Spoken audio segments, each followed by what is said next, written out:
Welcome to the podcast today. Something crazy has happened. I mean, every week something crazy has happened, but today especially interesting. The Department of Homeland Security, the DHS, has created a new artificial intelligence safety and security board. Their goal with this is to kind of help make, safe and responsible use of AI technology. This is getting criticized from some people. Some people are applauding this. There's all sorts of interesting dynamics going on here. Connor, what are you seeing in this space? Yeah, so this is like a space that you and I talk about offline a lot, Jaden, I feel like, which is the safety and security aspect. And of course, the White House came out with that executive order. Gosh, it must have been 6 months ago or something like that. But things change so quickly in 6 months that it's just interesting to see, what does this look like now? So with this Department of Homeland Security thing, the interesting thing to me is that this board is 22 members.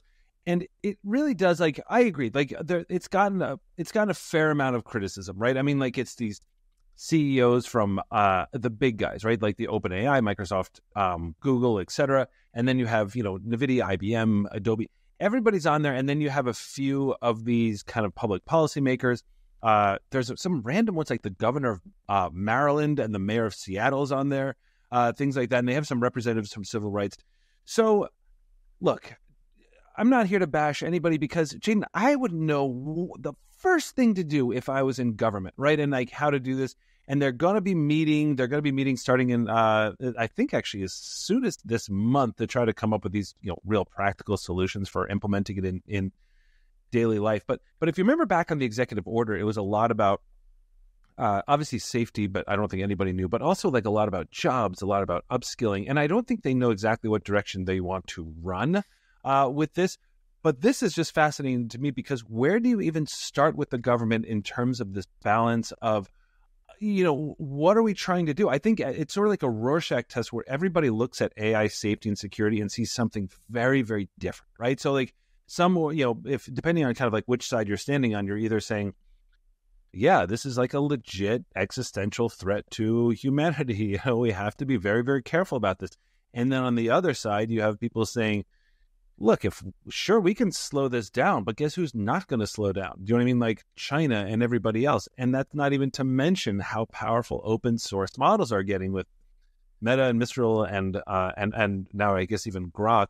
And so those in the hands of bad actors. So it's this, and I don't want to be the guy who's the only thing that stops a bad guy with a gun is a good guy with a bigger gun. I don't mean that. I just mean, where do you, when you see this, Jaden, where does your head even go? Are you kind of okay, well, this is the right thing to do, or, oh my gosh, they're already blowing this? I think it's tricky because, you have a lot of good points. And I think a lot, there's people that are arguing both sides of this. You see people, saying the government getting involved is just slowing us down. It's slowing down innovation. This isn't good.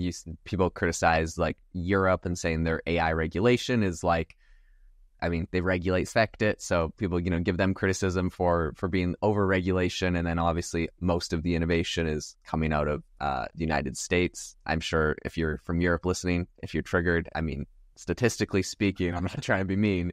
That's where the most number of AI companies is coming out of. And I know, people have different opinions on that. But at the end of the day, the easiest place to start the company is where it's going to be the most successful. So I think that's what you want to avoid is having overregulation that slows down innovation. So then the other side of that, though, is if something bad happens with AI, everyone's going to point at the government and be like, why don't you protect us? And so, there's going to be criticism on both sides of it. I think the other area that you want to be concerned about, and I'm not saying I have a specific solution to this. I'm just saying these are the things that you want to be thinking about and concerned about. You also have people saying, the government wants to regulate this because they want it's sort of like a power grab. They want to be able to direct it. So there's all sorts of sides of this problem. I think at the moment, the government getting together and having meetings and talking about it, that is the right move because they have to at least pretend they're doing something. You know what I mean? I think they're probably not the most, they're kind of inefficient at implementing a lot of things. Governments are this is kind of just a known thing. So they're not super efficient. They're not always super organized, whatever. But I think if they don't do anything, they're going to seem like they're really silly. They're really behind the times. And so they don't want to get put in that position. That's not a good optic. So they need to do these boards. They need to do these meetings. I think it's important. And then, of course, if they can pull on the CEOs of these companies, it makes it looks very credible, right? It's like the big people. But at the same time, then you have to ask, like, from like an anti-tech perspective, if you have the government with a board and they put the CEOs of all the big companies on, that seems like it's just kind of like an oligarchy kind of monopoly, getting all the big guys on. So like, I just feel like there's not a lot of good optics, but I don't know if there really is a winning solution. And so they're just running a play. I don't know if there's a better play at the moment that they can be running. Like, if you have, they have NVIDIA, IBM, Adobe, Amazon, Cisco, AMD, I think, OpenAI, Microsoft, Google, like they have all the CEOs of all these companies on this board. So like, they're not going to regulate those companies in a way that negatively impacts them. All of them are going to vote, no, that's bad for the industry. So it's like the government isn't really being set up as an opposition to whatever is going on. And maybe that's a good thing, because maybe it's a collaboration for how they can keep the innovation going. So yeah, I don't know. I guess depending on what your outcome is how you'd set this up. That's all my thoughts in a blurb.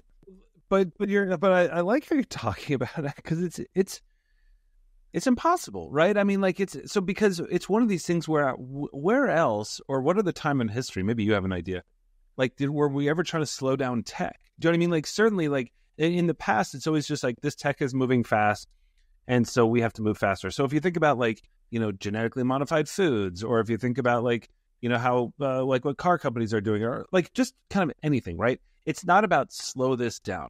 It's all about, well, what happens when we get to point A? What happens when we get to point B, et cetera, et cetera.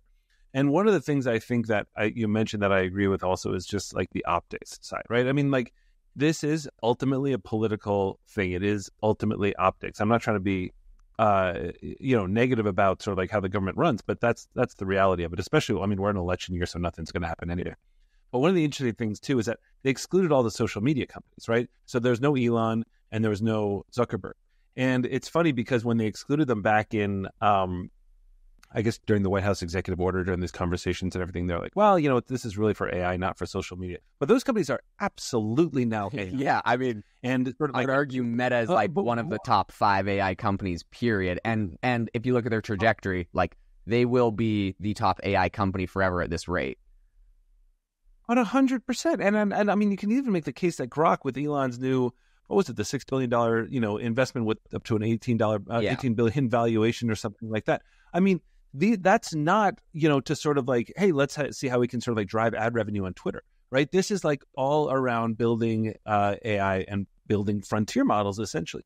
And so when we're talking about that, I think that the government is trying to kind of thread the needle here of not screwing up what we did to our teens, right, in terms of social media and everything else, but also not knowing where this is going. And that's the sort of like the slightly terrifying thing around safety in this. I just have never seen sort of like what it looks like to try to slow down models. And I think when we're talking about Department of Homeland Security, it is a slightly different, I guess, purpose of action than the executive order would have been. But I guess I am thinking, I see the criticism of like bringing in all these big players, but if you're not bringing them in, who are you bringing in? And who do they want to sort of like balance that out? Now, this is a very unbalanced board at the moment. I mean, they have a few people from like nonprofits who are just going to get sort of like shouted down. But I guess that's the interesting point of history to me, which is like trying to slow down the tech seems ridiculous. And also, when you're writing up the rules, how are they going to be classified? Because you're right about Europe too. I mean, Europe's regulations are going to be way stricter than American regulations and North American regulations. And then, but that's the problem with this, is that this is not, these aren't local technologies. Do you know what I mean? Like these are technologies that sort of like spread throughout the planet. So look, I mean, Claude just came out with their app, and I immediately heard that, people around the world weren't getting the Claude app. So in a way you could shut things down, but I don't know, Jade, it's one of these ones that I feel like I'm like just spinning around in circles trying to figure this one out. It's so interesting. So here's the problem that you face when you do regulation and technology, and not just technology, but any industry.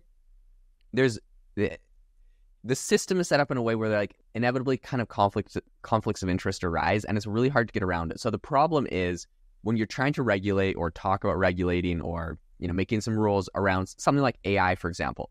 Well, no one in Congress is an AI expert. Like virtually no one there. Maybe there's one person, right, that just randomly their previous life was that. But like really, this is right. Yeah, you could say mostly no one there is an expert in this, and probably no one there is an expert in, or not a very big percentage of it is an expert in steel manufacturing or in hotel lines. Like there's just all these industries where like politicians, a lot of them are career politicians, and maybe a handful have background. So there's all these areas that they have to regulate that they're not experts in. So what's the solution? Well, you want to bring in the experts. Then the problem arises though when you have, situations like the FDA, and they bring in experts from the field who are the company, like they bring in the companies they're supposed to be regulating as the experts.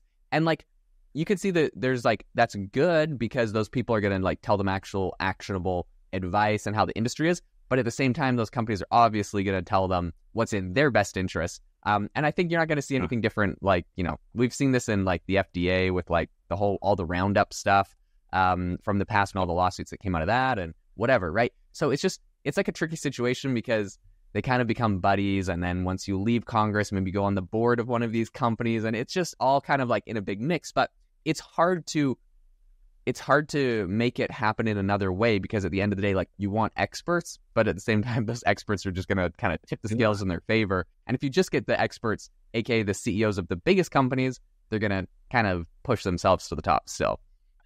And Jade, and maybe I might be naive about this. I mean, but I do actually think that, the folks who are running at the top of these companies, they're not sort of like just driving revenue. I mean, yes, clearly they are, but they are a slightly different breed. You know what I mean? I'm not talking about Microsoft and Google, sorry, but I am talking about like OpenAI and Anthropic, and I would have said Inflection before, but like it's one of these things where I do think that there is a little bit more balance. I don't think that we're in the kind of this social media kind of zone where it's just like how many eyeballs can we get and how can we drive revenue to the moon. I do think that it's going to be a more measured conversation because these people have to keep everybody on their side.